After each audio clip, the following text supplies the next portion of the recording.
دا د مولانا محمد ندیم صاحب تقریز دی. اب ان شاء الله تاسو ته په دې دغه کې شعر هم شي چې هغې څه لیکلي دي چې دا کتاب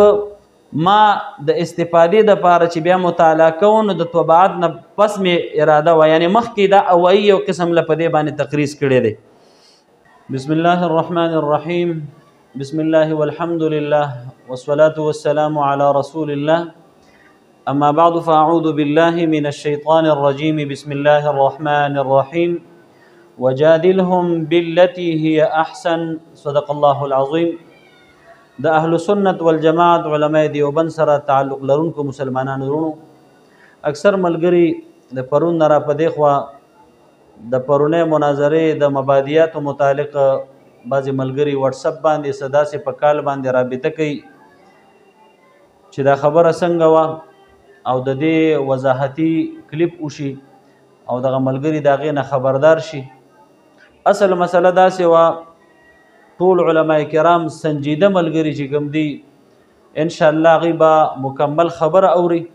زیات تر هغه کسان چې د هغوی تربیت صحیح نه شوی خامخا کمنټس کې هم کنځل کوي، داسې هم بدرد وي، خو بهرحال هر چاته اختیار دی. اصل مسله داسې وه چې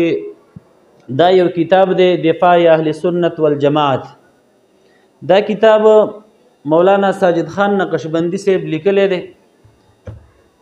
دا ډېر ښه کتاب دی مجموعي طور باندې، او دا کتاب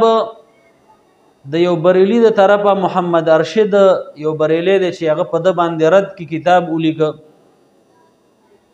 نو په هغې کتاب کې څه خبرې داسې وي چې هغه موافق وي د علماء دیوبند. نو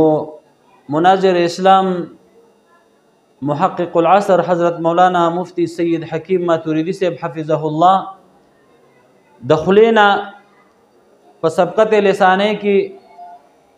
داسې الفاظ د حفظه الله دغه بریلي ته استعمال شو. بیا د مردان زمونږ یو بل عظیم ملګری جناب حضرت مولانا خیر الامین قاسمی صاحب او ډیر ګڼ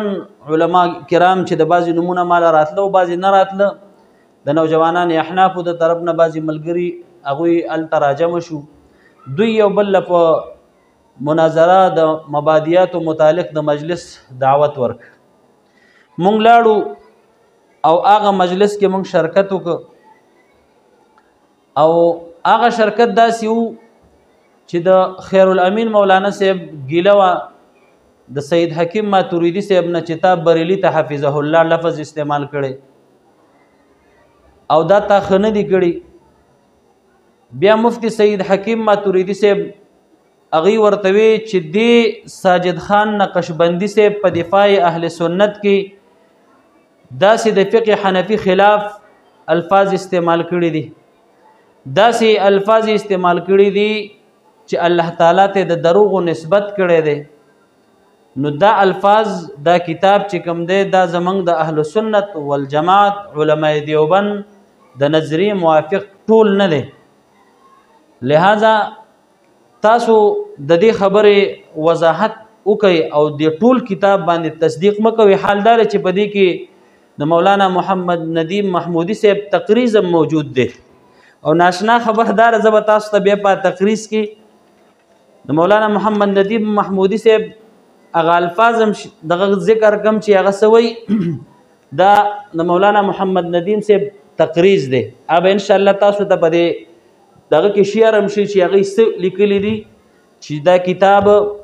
ما د استفادې دپاره چې بیا مطالعه کوو نو د طباعت نه پس مې اراده وه، یعنې مخکې دا اوایي یو قسم له په دې باندې تقریز کړی دی.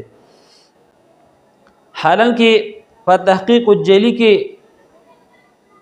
د عبدالرحمن عابد صاحب چې کوم کتاب دی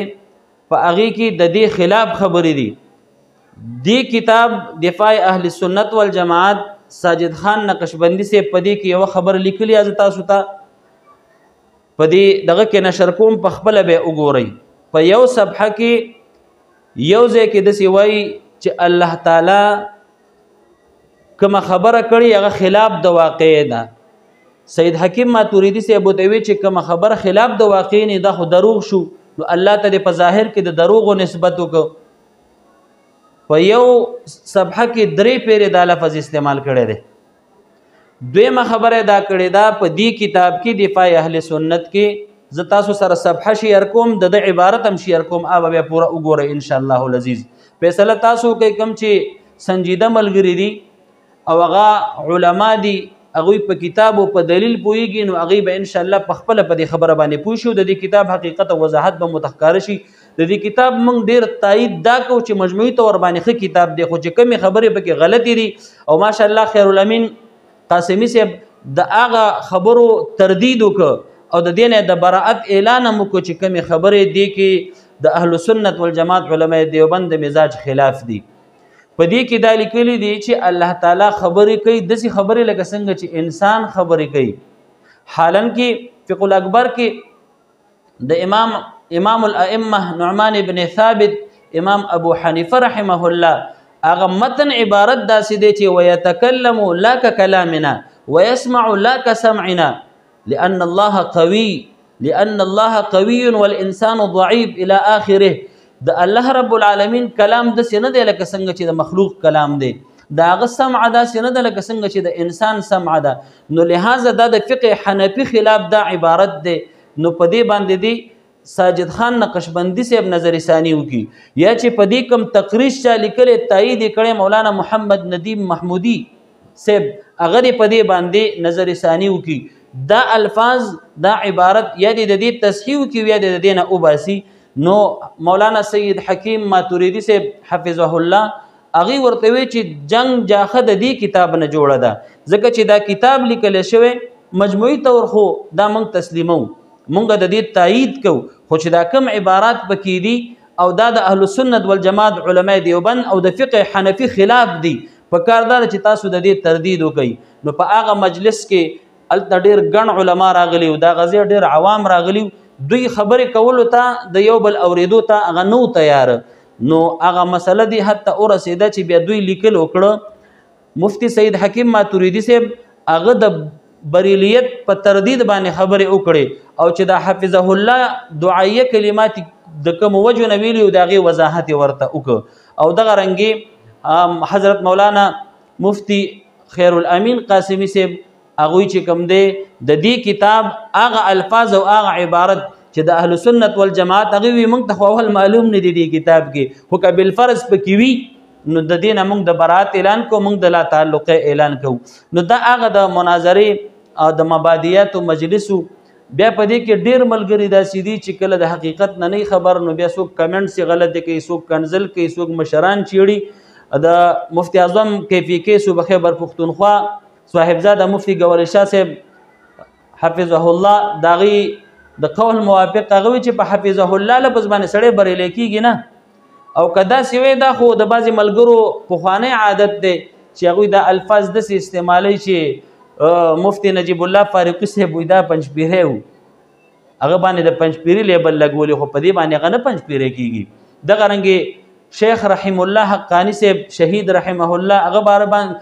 باندې د سیپی حکم لګولی خو په هغې باندې هغه سیپی کېږي نه. نو که داسې یو کس د چا باندې د سیفي بریلی وابي پنجپیری حکم لګي په دې نه کېږي.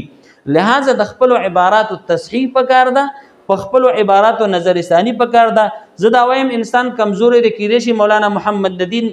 محمودي صاحب چې دا کم تقریض کړی دوی مصروف او دغه ټیم کې دوی سره وخت نو داسې لیکلی بیا به وروستو ګوري او د هغې نظر ثاني به کوي. به هر حال دا مناظره د دغې نه جوړه شوه دا مبادیات و مناظرې دغه مجلس د دغې وجې نه جوړ شو. هلته موږ لاړو او هغه ځای کې ډېر ګڼ کسان هغوی راجمع کړي وو. موږ 3-4 ملګري وو هلته چې موږ کېناستو هغه علما ډېر عزتمن خلک وو هغه ځای خلک ډېر درانه پښتانه خلک وو. اگر چې یو ګیله زموږ پکې دا راځي چې بعضې ملګرو بیا غلط بیاني وروستو وکړه خاص کر هغه ناظم صاحب بیا وروستو لږه غلط بیاني کړې وه او داسې د ملګرو بیا غلط بیاني بعضې وکړه د هغې نه موږ ګیله کوو خو دا هلکان دي کشران دي دوی به داسې که کوي نو داسې خبره نشته. دا د اهل سنت والجماعت علماء دیوبند سره دواړه ملګري تعلق لرونکي او په دې مسله اختلاف چې سید حکیم ماتوریدی صاحب حفظه الله ورته وی چې دې کتاب کې غلطۍ دي هغوی نه تسلیمولې خدای بیا تسلیم کړي د هغه غلطو نه براعت وکړه. د خیرالامین قاسمي صاحب د هغوی دا ګیله وه د سید حکیم ماتوریدی صاحب نه چې تا بریلی ته حفظه الله ویلې هغه زه د بریلیت رد کوم استادانو کې مې بریلی نشته شاګردانو کې مې نشته په خپل بریلی نه زه د مفتی اعظم صوبه خیبر پښتونخوا صاحبزاده پیر مفتی ګوري شاه صاحب شاګرد يم زما د فار دغه تعارف دا کافی دی خو بیا بعضی کسانو په کې پروپاګاندا او غیره غزه کې هم داسې یو قسم لا استهزاء او دغه جوړاو چې لکه په طریقې سره مونږه د دې ملمنو به اکرامي وکړو خو بهر حال سنجیده ملګریم پکې علما هم پکې هغه د هغه خبرې نه چې کله خبر شو په خبره باندې حقیقت ته ورسېدل ان شاء الله ټول ملګری دا کتاب مطالعه کوي تاسو ته پته ولګي او د دې کتاب چې کوم غلطي وي هغه ان شاء الله تاسو ته دغه صفحه په دې کې زنه نشر کوم د مولانا محمد ندیم محمودی صاحب دغه تقریز به تنشر کوم ځینې خبرې اوایي یا الزامات یا دروغ وي نو دا خبرې حقیقت کی تاسو په خپلم کته شي ارزه کې چې کتاب ځان لا پیدا کې راواخلي دفاع اهل سنت په دې باندې دا خبره شروع شوی و بریلی محمد ارشد په دې پرد کې کتاب لیکلی او هغه رد کې کتاب چې لیکلی سید حکیم ماتوریدی په یو مسله دوه کې چې د اهل سنت والجماعت علماء دیوبند سره هغه بریلی موافقت کړي دو تلفظ د حفظه الله اگر چې زمونږ د بریلی دا تقریز او دا خبرې داغه تردید هغه د کتاب تشهیر دام زمونږ بد شي زموږ چې ابتدا کتلم ما سید حکیم ماتوریدی صاحب ته وی مې ته د الفاظ څنګه استعمال کړي دي چونکه ما د کور کې بیماری مو واسه د وفاق د ډیوټي سم مسایلو لہذا چې کله هغه وضاحت د خبرې راغی نو هغه چې د موږ سره موافقت کړي نو ما دعایه یو لفظ استعمال کړي دي او په دغه وجه مې چې زمونږ د موقف تایید کړي دي بهر حال دغه پس منظرو د مناظري باز ډیر کسان به کې نور خبرې کوي هر څوک چې پکې نور پروپاګاندا یا الزامات د علماو د بدنامولو کوشش کوي رب العالمین دغه سره خپل احتساب کوي د احقاق د حق د پاره او د غرنګي د حق د ظاهرولو د پاله د فاره مونږ پرون تلیو او الحمدلله هغه ملګری هم په دې سوچ او تکل کیو او زمونږ هم دغه سوچ او نظریه وا رب العالمین دی حق لبرور کی الله رب العالمین د اسلام د صفایانو او د قران د خادمینو هر وخت کې نصرت او امدادو کی اقول قولي هذا استغفر الله لي ولكم ولسائر المسلمين